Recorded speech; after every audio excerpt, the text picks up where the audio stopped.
Finalmente, a gente vai para a oração sem sujeito. Aquela oração que o sujeito não é simples, não é composto, não é indeterminado e nem oculto. Não tem sujeito.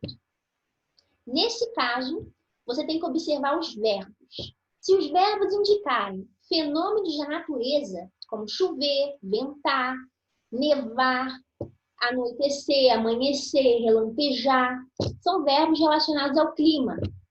Então, nesse caso aí é uma oração sem sujeito, como no exemplo abaixo. Choveu torrencialmente em Mato Grosso.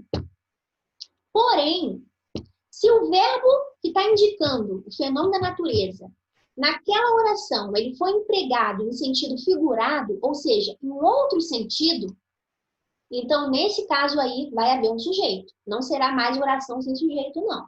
Observe o exemplo abaixo. Choveram reclamações contra aquela empresa. Esse verbo chover, a princípio, ele indica fenômeno da natureza. Só que nessa oração aí, ele tem um outro significado. Não é aquele significado igual que tem no dicionário, tá? Só para vocês entenderem. Choveram, eu estou querendo dizer o quê? Que chegaram reclamações, que surgiram reclamações, que tem reclamações, tá? E nesse caso aí, é uma oração que tem sujeito. E quem é o sujeito? Reclamações contra aquela empresa. A única diferença aí é que nessa oração está invertido, tá? Então, você tem que ter bastante atenção, porque isso confunde muito na hora que você vai realizar a análise. Vamos lá.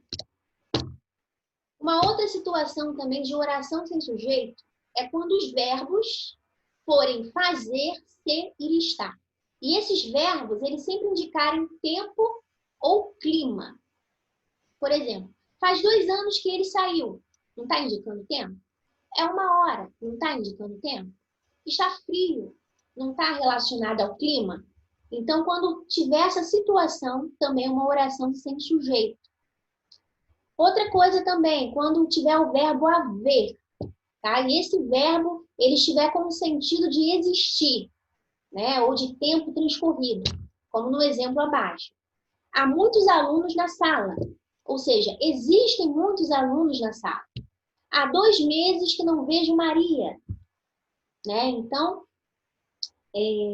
nesse caso aí, também é uma oração sem sujeito. Porém, se o verbo existir, né? Estiver igual no exemplo abaixo. Existiam 4 pessoas no banheiro. Não está dando ideia de tempo transcorrido, né? Não. Está indicando quantidade. E esse verbo existiam aí, ele está em concordância com a palavra que vem após ele, que é 4 pessoas no banheiro.